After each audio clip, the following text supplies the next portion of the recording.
NATO is well known to everyone, right?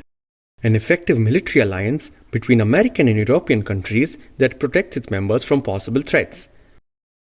That same NATO which Putin hates and Ukraine wants to join. The CSTO, Collective Security Treaty Organization, is Russia's version of NATO. Formed in February 1992 as Unified Armed Force, it was then changed to Collective Security Treaty Organization. CSTO is a military alliance consisting of 6 post-Soviet states: Armenia, Belarus, Kazakhstan, Kyrgyzstan, Russia, and Tajikistan. CSTO is very similar to NATO. For example, Article 5 of NATO and Article 4 of CSTO state that an attack on any of their members means an attack on all. No wonder why the CSTO is called the Eurasian NATO or the Eastern NATO. The NATO is a far more effective military power than the CSTO.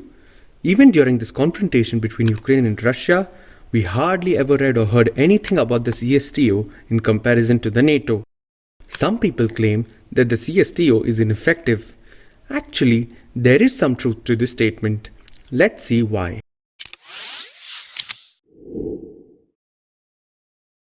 Before we proceed with this video, we would like to point out the fact that only 2% of our viewers have subscribed to our channel.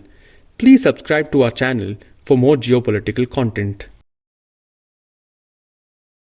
Russia is as important to CSTO as the USA is to NATO, or the nucleus is to a cell.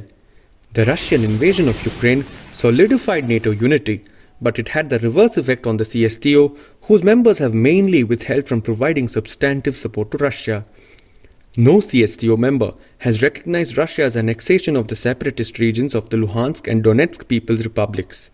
Belarus, Russia's closest ally, did not formally recognize Luhansk and Donetsk. Instead, a statement was issued in support of Russia's decision.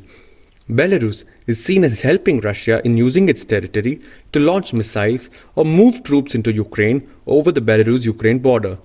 However, Belarus's military is not yet directly involved in this conflict.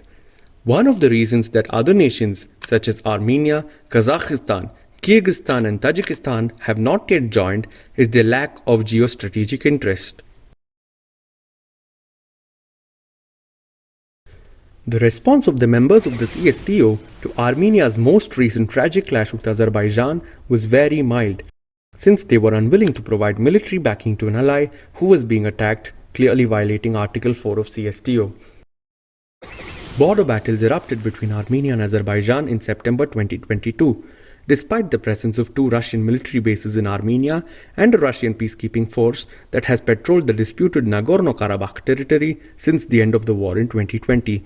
Vardanis, Goris, Sotk and Zhermak in Armenia's territory were attacked this time, whereas earlier battles were primarily confined to Nagorno-Karabakh. Despite the fact that this attack was triggering CSTO Article 4, which we have previously discussed in this video, there was no military response from the CSTO. Also, in 2020, not the CSTO but Russia was responsible for arranging a ceasefire and providing a peacekeeping force.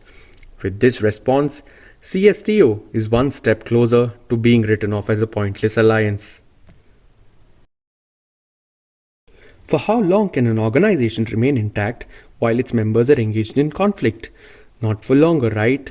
The same is the situation with the CSTO. Kyrgyzstan and Tajikistan, 2 of its members, are involved in a border dispute. Tensions have recently broken out over the 2 countries' unmarked boundary. According to reports, both sides traded artillery and small weapons fire.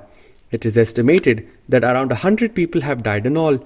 This is not the first time that a border dispute has broken out between Kyrgyzstan and Tajikistan, nor is it the first time that the CSTO has stood and watched as 2 of its members get into an armed conflict.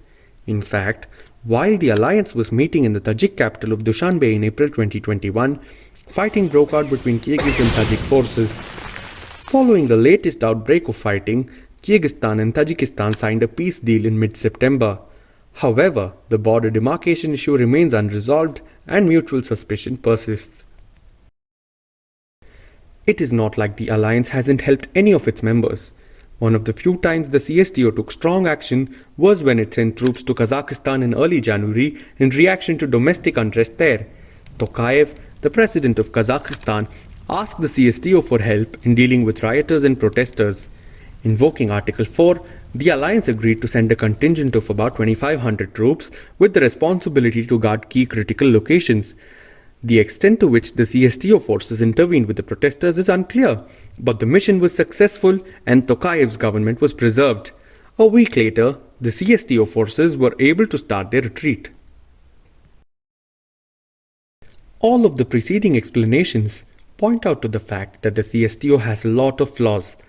It would be interesting to see how Russia tries to keep this alliance alive. Thank you for watching this video. Subscribe to Oh My Globe for more geopolitical videos.